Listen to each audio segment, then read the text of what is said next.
Hello दोस्तों, मेरा नाम है मुनीर हैदर और आप देख रहे हैं Munir Haider official YouTube channel. Mohammad Rizwan पर एफआईआर कटवा दी गई है और किस वजह से एफआईआर कटवाई गई है कि मोहम्मद रिजवान स्टेडियम में नमाज पढ़ रहे थे।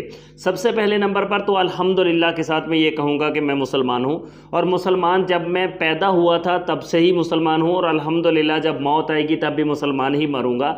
लेकिन साथ ही साथ वो तमाम हिंदू दोस्त मेरे जो यहाँ पर मेरे चैनल पर मेरे साथ होते हैं हमेशा, उनसे भी मैं सबसे पहले तो एक क्वेश्चन ये करना चाहूँगा कि क्या आप जब अपनी जय श्री राम या आप अपनी कोई इबादत करते हैं तो क्या आपको भी मुसलमान आकर डिस्टर्ब करते हैं? कोई आपको वो कहते हैं कि आप ये काम ना करो, या आप जब वो कर रहे हो तो आपको चिढ़ाया जाए, अल्लाह अकबर आपके सामने कह कर बार बार आपको चिढ़ाया जाए?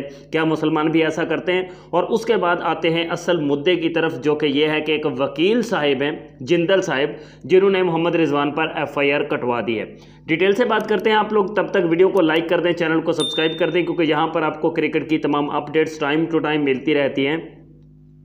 Without any politicians, without any country based love कि मैं पाकिस्तानी हूँ तो ऐसी बात कर रहा हूँ, बात है जस्ट अपने अपने धर्म की, अपने अपने ईमान की। तो आपसे मैं क्वेश्चन पहले कर चुका हूँ और उस क्वेश्चन को फिनिश करने के बाद बात आती है कि मोहम्मद रिजवान जब हैदराबाद में नेदरलैंड्स के अगेंस्ट मैच था, पहला ओपनिंग मैच था, तो वहाँ पर स्टेडियम में मोहम्मद रिजवान नमाज पढ़ते हुए नजर आए थे।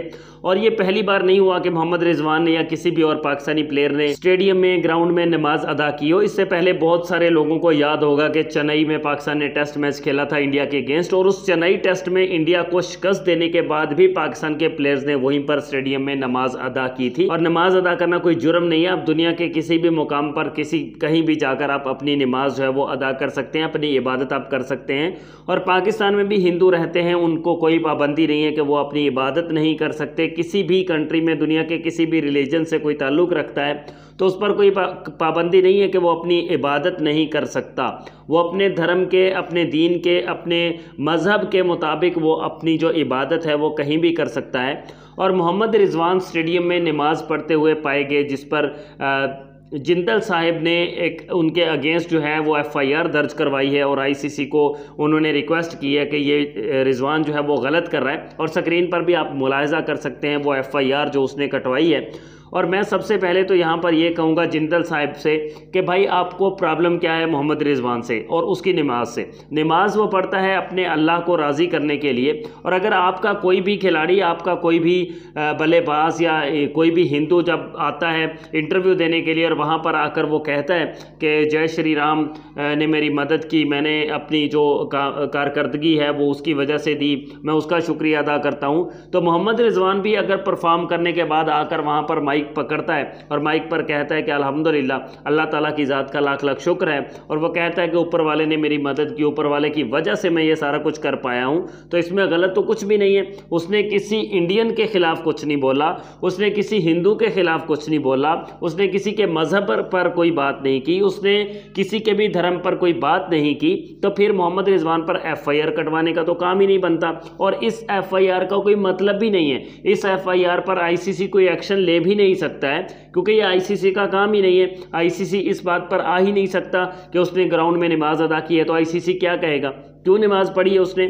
जो जिंदल साहिब की स्टेटमेंट या जिंदल साहिब का जो उसने जो एफआईआर कटवाई है, उससे मैंने एक ही बात नोट की है, एक ही बात मैंने मेरे सामने आई है, जो कि ये है कि जिंदल साहिब ने अपने आप को प्रमोट करवाने के लिए, अपने आप को मशहूर करवाने के लिए ये एफआईआर कटवाई है कि मेरा नाम भी दुनिया के सामने आ जाएगा। और ये आजकल यही चलता है, कुछ ना कुछ ऐसा कर दो कि उसके बाद आप मशहूर हो जाओ, आप फेमस हो जाओ।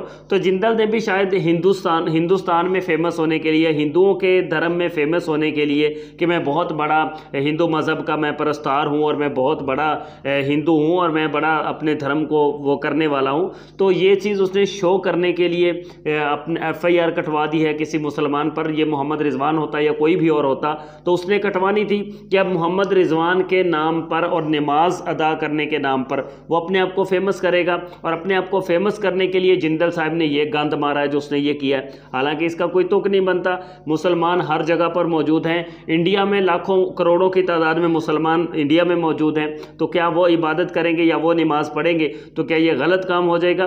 तो ये जिंदल साहब ने बिल्कुल एक घटिया किस्म की हरकत की है। आईसीसी इस बारे में कुछ नहीं कर सकता, बिकॉज पाकिस्तान के तमाम प्लेयर्स ऑस्ट्रेलिया में जाकर नमाज अदा कर चुके हैं, श्रीलंका में अदा कर चुके हैं, न्यूजीलैंड में, साउथ अफ्रीका में, हर जगह पर जहां भी पाकिस्तान की टीम जाती है तो जब नमाज का टाइम होता है तो भाई वो वहां पर नमाज अदा करते हैं, तो इससे कोई प्रॉब्लम तो किसी को नहीं होती है। लेकिन जिंदल साहब को कुछ ज़्यादा प्रॉब्लम हुई है, क्योंकि वो ज़रा हिंदू मज़हब को जो अपने सर पर ज़्यादा ही कुछ उठाकर फिर रहे हैं, तो उनको इसका सबक जो है वो मिल जाएगा कि उसने ये किया है। बिकॉज किसी भी, आप देखें, आपके पास पाकिस्तान की टीम एक मेहमान आई हुई है वर्ल्ड कप खेलने के लिए, बिकॉज आप लोग तो डरते हैं, आप डरपोक हैं, आप तो आएंगे नहीं पाकिस्तान में, और आपको अपनी जान जो है बड़ी ही अजीज़ है।